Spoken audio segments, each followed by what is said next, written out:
life causes you to ask the question. There's not anything inappropriate about your question.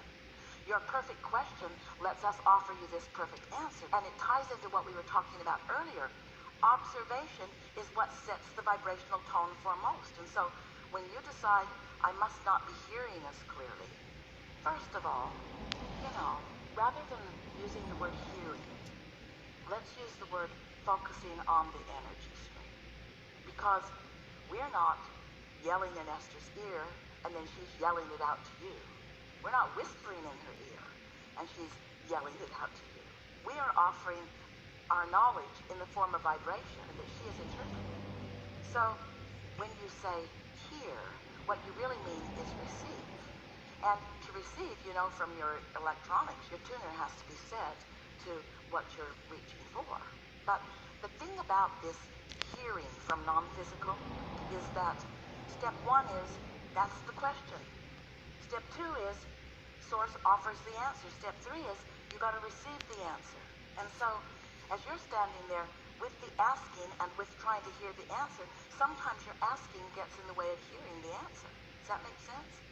It's like you're so aware of what is, which just makes you ask so hard for what you really want, which causes source energy to answer with great clarity and depth and breadth. But if you're all balled up in the question, you can't hear the answer. So you want to put some conscious separation between the asking and the receiving of the answer. So when you see the cooperative components start to unfold in front of you and you get excited about it, that little voice in my head starts to go, what's next? And how do you control that so you don't put the brakes on the process? Well, just pay attention to the way you're feeling. We're going to give you an example of this. You're really going to like this. It speaks exactly to where you are and what you're asking for, and so many others too. We're going to throw out some statements that we just want to settle in with you, sort of starting in a building process, so as you receive one, the next will be easier to hear, and the next, and so on. So you create your own reality, and you offer a vibration that law of attraction responds to, and that's how you do it. And you've been doing it, and you've got a reality around you that you've already created. These are big words. You've got a reality around you that you've already created that's in the way of the one you are trying to create now. Because it's full of things that you are observing, and it's full of things that you believe that are in the way of what you're now asking for. You kind of get that, don't you? I want it, but. Think about anyone that you've been trying to encourage in something, and as soon as you start being optimistic about their situation, they get really logical and argue for their limitations.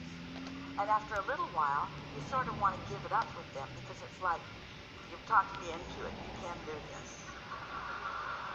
Well, you have this same sort of struggle going on within yourself.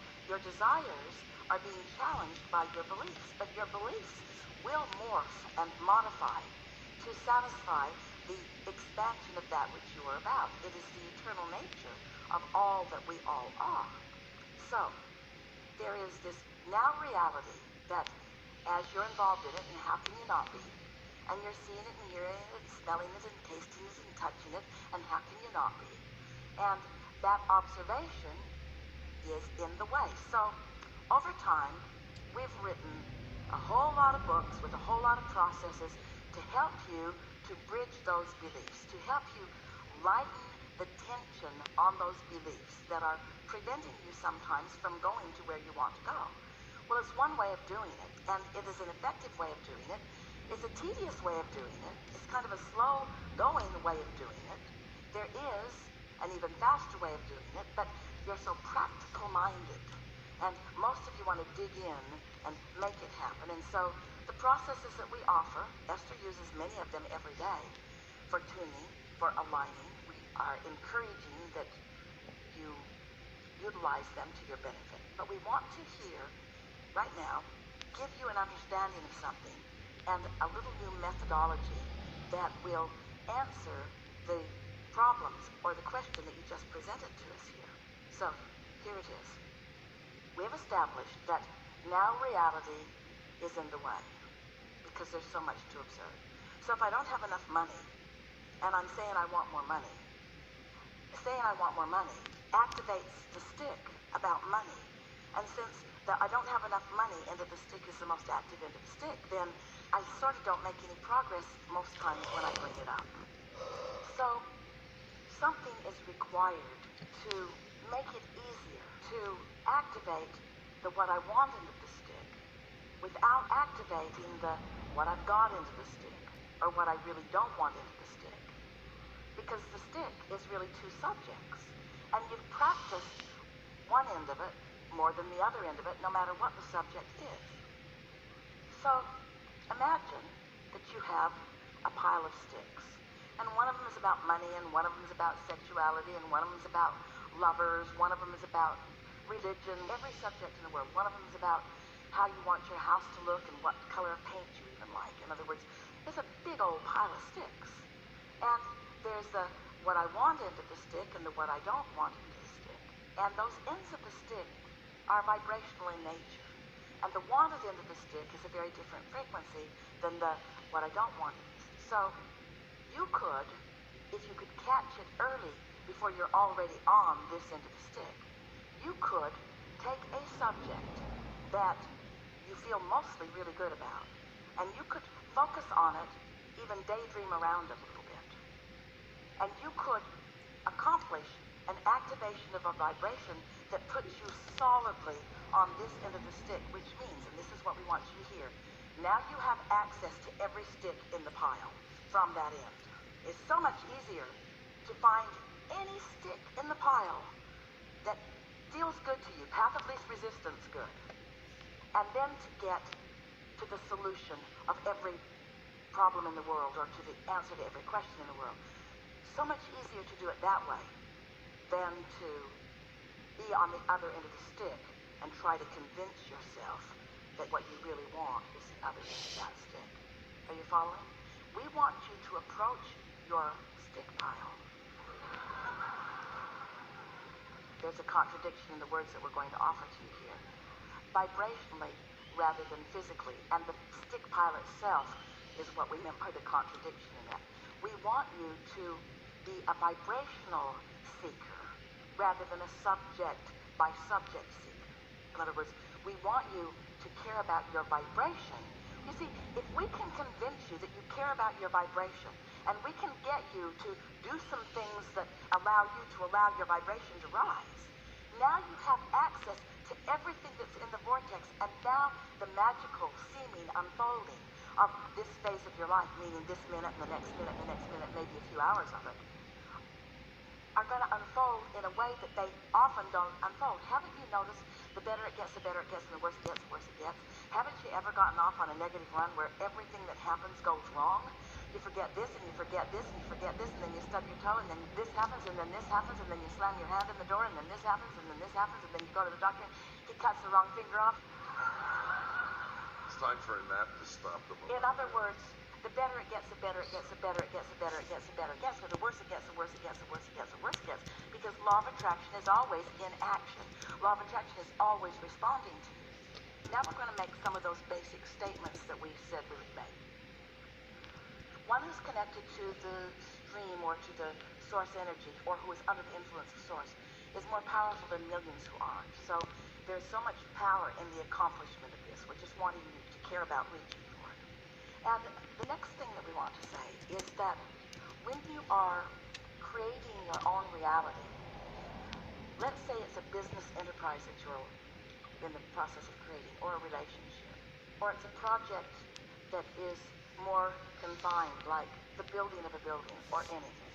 Almost 100% of it is created before you buy the land, before you buy the first wood or the first nail, before you meet the first person or hire the first employee. In other words, most of your creation is accomplished vibrationally before you even begin. And what happens with most people, we love you so much, is that you create it through this dream state, through life that has helped you to put it into this vortex. But when you get into that vibrational frequency, what's in there will occur. It will be revealed to you in the daydream that you are dreaming. Does that make sense to you? if you're in the vicinity of it, you'll start finding thoughts about it and feeling thoughts about it. And when you face reality, you begin a deconstructing of it.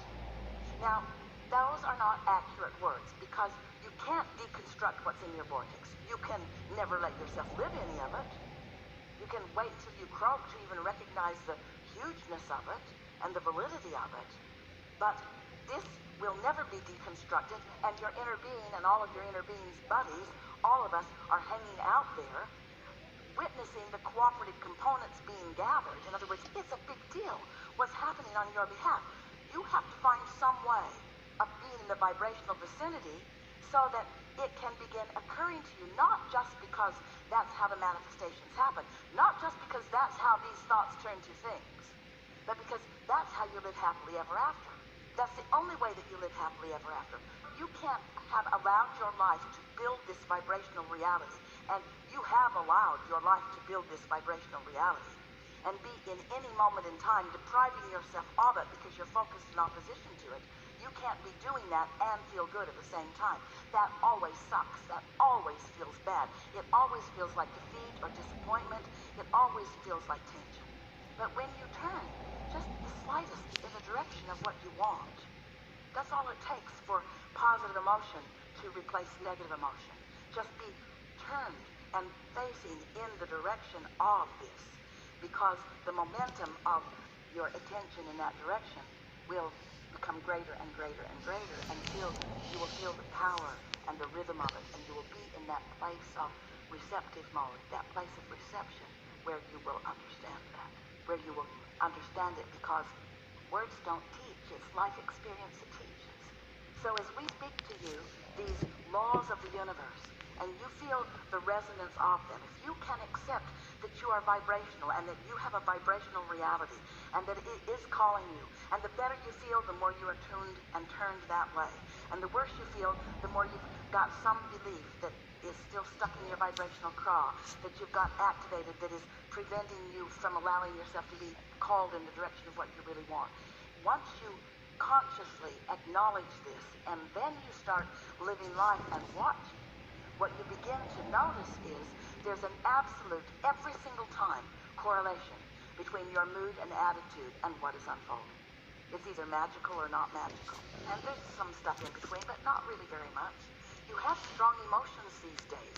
You have tuned enough to who you are that when you're out of tune with who you are, you really feel it. People say to us, is it normal for all hell to break loose in my life once I begin playing with you? And we say, sort of, kind of. Because you activate the wholeness of who you are, which makes it less tolerable to be in a vibrational frequency that is not who you really are. You think it's, oh no, this negative emotion is because my lover left me. Oh no, this negative emotion is because I don't have enough money, or because I'm afraid of what's happening globally in the world. And we say, every single time you feel negative emotion, it's because you're not keeping up with you. Meaning, you're not looking at this situation through the eyes of source, through the eyes of knowing, through the eyes of expansion, through the eyes of power. You're looking at this situation through the eyes of bondage, through the eyes of powerlessness, through the eyes of disempowerment to some degree. When you feel joy or love or appreciation, all of those emotions are about your perception of utter empowerment. And when you feel depression or fear, those feelings are your indication of your perception of powerlessness. Do you know that? Have you ever felt depressed, you know, that empty feeling, and then got really, really mad about it? And didn't you notice that when you got mad, you felt less powerless? And wouldn't you say, well, would you say, we shouldn't put words in your mouth, but we can hardly help it. Wouldn't you say that you would every time rather be angry or enraged than afraid? Every time. We know you would, and the reason we know you would is because we see you. Every time you feel powerless, you get mad at first, till someone bigger than you convinces you that your anger is not a good thing. And so, what we want you to realize is that you have this natural inclination to begin moving in the direction of who you really are and where everything is. If you are made to feel as if you do not have power The first thing you do, and you may remember it if you think back, and you may recognize it as you look at the little ones, you throw a fit. Because you know at every level of your being that you are free, and that you are supposed to be able to get what you want. It is an innate tenet of who you are.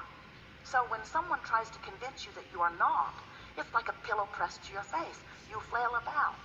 But in time, just like you break your horses,